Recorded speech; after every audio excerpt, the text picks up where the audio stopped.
Hello बच्चों, welcome to my YouTube channel. आज मैं फिर से आपको बताने के लिए किसके बारे में, सेल के बारे में। लास्ट टाइम मैंने आपको सेल की डिस्कवरीज के बारे में बताया था। आज मैं आपको सेल मेम्ब्रेन के बारे में बताऊंगी। सबसे पहले तो सेल के पास क्या क्या होता है। सेल मेम्ब्रेन होती है, उसका न्यूक्लियस होता है और उसका साइटोप्लाज्म होता है, जो कि मैंने यहाँ पे मेंशन किया है।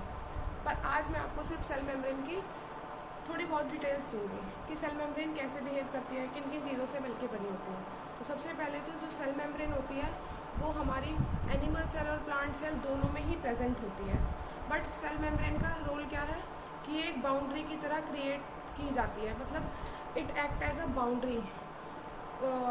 बाउंड्री किस लिए, लेकिन सेल के अंदर का जो कंटेंट है साइटोप्लाज्म और उसके बाहर का जो सराउंडिंग में मटेरियल है, उन दोनों के सेपरेशन के लिए सेल मेम्ब्रेन को बनाया गया, जो एक बैरियर की तरह काम करती है।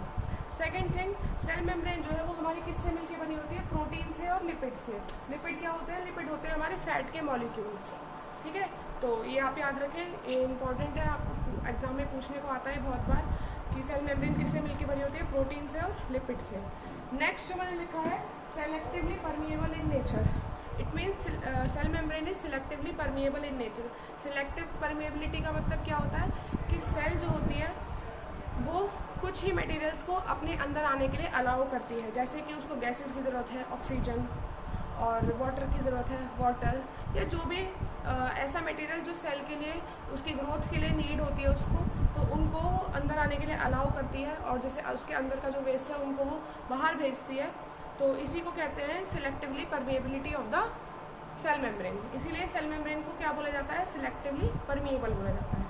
थर्ड थिंग जो मुझे आपको बतानी है, it is flexible, broken and reunited. इसका मतलब क्या है, जो सेल मेम्ब्रेन होती है वो बहुत ज़्यादा फ्लेक्सिबल होती है, वो ब्रेक भी हो सकती है, बट अगेन वो रीयूनाइट हो सकती है, क्योंकि हमारी जो सेल मेम्ब्रेन है वो प्रोटीन और लिपिड से बनती है। तो प्रोटीन और लिपिड मिलेंगे तो वापस से सेल मेम्ब्रेन रीयूनाइट हो जाएगी। अब वो ब्रेक कैसे हो सकती है, अगर थोड़ी बहुत इंजरी लगी है सेल मेम्ब्रेन में तो। Next, it is porous in nature so that exchange of material can occurs easily. Cell membrane के अंदर जो मटेरियल आता है और जो बाहर मटेरियल जाता है वो कैसे जाता है, क्योंकि सेल मेम्ब्रेन के पास में हमें कुछ दिखाई नहीं दे रहा, तो कहाँ से इन एंड आउट होगा। क्योंकि सेल का नेचर कैसा होता है, पोरस। उसके पास माइक्रोस्कोपिक छोटे छोटे पोर्स प्रेजेंट होते हैं, जिनके थ्रू हमारे गैसेस या वाटरी मटेरियल जो भी होता है वो सारा इन एंड आउट होता है सेल से। तो वो उन माइक्रोस्कोपिक पोर्स के थ्रू ही होता है। तो इसलिए सेल मेम्ब्रेन कैसी होती है, पोरस होती है। लास्ट जो मैंने लिखा है, जो मैं आपको पहले ही बता चुकी हूँ कि ये हमारी एनिमल सेल और प्लांट सेल दोनों में ही प्रेजेंट होती है।